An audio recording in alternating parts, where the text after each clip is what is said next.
ఒక మార్పు తీసుకురావాలన్న ఉద్దేశంతో జనసేన పార్టీని స్థాపించి దాన్ని ఒక అద్భుతమైన రీతిలో ప్రజల వద్దకు తీసుకువెళ్తున్న పవన్ కళ్యాణ్ గారికి మనస్ఫూర్తిగా నేను కృతజ్ఞతలు మరియు అభినందనలు తెలియజేస్తున్నాను. ఆయన చెప్పినట్టు 2014వ సంవత్సరంలో ప్రజల జీవితాల్లో మార్పులు తీసుకురావాలి, ఒక సమసమాజాన్ని నిర్మించాలి, అందరూ కోరుకునే ఒక ప్రభుత్వాన్ని ఎలా ఉంటుందో చూపించాలన్న ఉద్దేశంతో ఆయన చెప్పినట్టు మా ఇద్దరి మధ్య చర్చలు జరిగాయి. ఆ తరువాత ఆయన ముందుకు వెళదామన్నారు.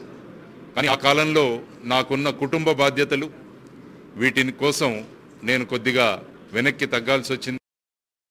అప్పుడు పవన్ కళ్యాణ్ గారు అన్నారు, పెడతాము, ఖచ్చితంగా ఒకరోజు కలిసి పని చేద్దాం అన్నది ఆయన చెప్పిన విషయం. ఆ రోజు ఈ రోజు అయింది. కలిసి పని చేద్దామన్న ఆయన ఇచ్చిన ఆ రోజు మాట్లాడిన మాటలు ఈరోజు నిజమయ్యాయి. ఒకరి మీద ఒకరికి మంచి అభిమానం మా ఇద్దరికి. ఎందుకంటే ఇద్దరి ఆలోచనలు ఒకటే కాబట్టి. యువతరం బాగుండాలి, మహిళలకు సాధికారత లభించాలి, అన్ని వర్గాలు ఆనందంగా ఉండాలి అన్నది ఆయన కోరిక. భారతదేశం ఒక వినూత్నమైన పరిస్థితిలో ఉంది.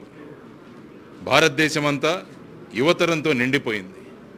ఈ యువతరాన్ని మనం వచ్చే 5 సంవత్సరాలలో మంచి మార్గదర్శనం ఇస్తూ వాళ్లలో ఉన్న ఆత్మవిశ్వాసాన్ని పెంచగలిగితే భారతదేశం కూడా ప్రపంచ దేశాల్లో ఒక గొప్ప దేశంగా మారడానికి ఒక అద్భుతమైన అవకాశం ఉంది. దానికి కావలసింది వాళ్లకు మార్గం చూపించి వాళ్ళ చేతిని పట్టుకొని ముందుకు తీసుకువెళ్లే వ్యక్తులు కావాలి. ఆ వ్యక్తి నాకు పవన్ కళ్యాణ్ గారి రూపంలో కనిపించారు. యువతరం ఎంతో ఆశలతో ఉన్నారు. ఆయన మొన్న ప్రకటించిన మేనిఫెస్టో, అది చూడండి, ఇటువంటి మేనిఫెస్టో ఎవరూ ఇంతవరకు ప్రకటించలేదని నేను అనుకుంటాను. ప్రతి వర్గానికి, ప్రతి మనిషికి నేనున్నాను అన్న ఒక భరోసా కల్పించే ఒక మేనిఫెస్టో అది. దాని వెనకాల ఎంత కృషి జరిగింది, ఆయన తిరిగిన విధానాలు, ఆయన ప్రజలతో మాట్లాడిన విధానాలు, ప్రజలు సూచించిన మాటలు, వీటన్నిటిని కూడా పొందుపరిచి ఒక అద్భుతమైన మేనిఫెస్టో. ప్రపంచ దేశాలు ఈ మేనిఫెస్టో ఎలా తయారు చేశారు అన్న ఒక సందిగ్ధంలో ఉన్న తరుణం ఇది. కాబట్టి అటువంటి మేనిఫెస్టోతో ప్రతి ఒక్కరికి నేనున్నానన్న భరోసా ఆయన ముందుకు తీసుకెళ్తున్నారు.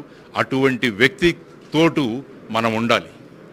ఎందుకంటే చాలామంది ఏంటారంటే 1 1 కలిపితే 2 అంటారు. కానీ నేనేమంటానంటే 1 1 కలిపితే అది 11 అవుతుంది అన్నది నేను ఎప్పుడు అంటానన్న. కాబట్టి ఈ 11తో మనం మొత్తం ఆంధ్రప్రదేశ్లోనే ఒక మంచి పరిపాలన అంటే ఎలా ఉంటుంది. ఆయన అన్నారు 0 బడ్జెట్ పాలిటిక్స్ అని. అంటే డబ్బులు లేకుండా రాజకీయం జరగదు అన్న ఒక అభిప్రాయం ఉన్న సమాజంలో అది లేకుండా కూడా చేయగలమని చూపించే ఒక అవకాశం మనందరికీ దొరుకుతుందన్నమాట. సర్వసాధారణంగా మీరు చూస్తే చాలామంది వ్యక్తుల్లో జ్ఞానం ఉంటుంది. ఒక ప్రొఫెసర్ తీసుకున్నామంటే చాలా జ్ఞానం ఉంటుంది వాళ్ళని. కొంతమందిలో ఆత్మవిశ్వాసం, ధైర్యం చాలా ఉంటుంది. మరికొంతమందిలో జనాదరణ ఉంటుంది. ఈ 3 కలిసి ఉన్న వ్యక్తులు చాలా అరుదుగా ఉంటారు దేశంలో.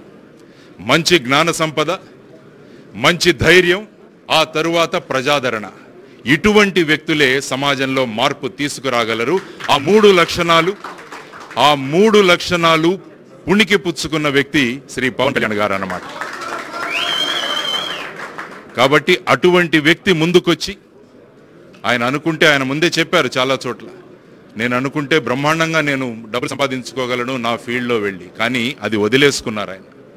ప్రజల కోసం ప్రజాసేవలో మనం రావాలి. మనకున్న, నిన్న మాట్లాడుకుంటున్నప్పుడు ఆయన అన్నారు, వచ్చే 15-20 సంవత్సరాల్లో మనం గనుక ఒక మార్పును తీసుకురాగలిగితే శాశ్వతంగా ఒక ఏదో మన దేశానికి, మన రాష్ట్రానికి చేసిన వాళ్ళం అవుతామని ఆయన ఇచ్చిన భరోసా. కాబట్టి అటువంటి వ్యక్తితో, మీలాంటి జన సైనికులతో నేను కూడా ఈరోజు ఒక జన సైనికుడిగా మారిపోయానని నేను తెలియజేస్తున్నాను. కాబట్టి ఆయన ఆధిపత్యంలో, ఆ సేనాధిపతి యొక్క మార్గదర్శనంలో మనమంతా ముందుకు వెళుతూ మన మీద పెట్టుకున్న ఆశలన్నిటినీ కూడా అవి కేవలం మేము మాటలు కాదు చేతల్లో కూడా చూపిస్తామన్న ఆత్మవిశ్వాసాన్ని వాళ్ళు కలిగిద్దాం. నాకు ఈ విధంగా జనసేన పక్షంలో పార్టీలో పనిచేయడానికి అవకాశం కల్పించినందుకు పవన్ కళ్యాణ్ గారికి, రామ్మోహన్ రావు గారికి, మాదాసు గంగాధరం గారికి, మిగతా మీ అందరికీ, జన సైనికులందరికీ కూడా నేను మనస్ఫూర్తిగా కృతజ్ఞతలు తెలియజేసుకుంటున్నాను. మనం ముందుకెళదాం, దేశాన్ని మారుద్దాం, జనసేన అంటే ఏంటో మనం చూపిద్దాం. If you like the video, please like us and subscribe Tollywood Nagar.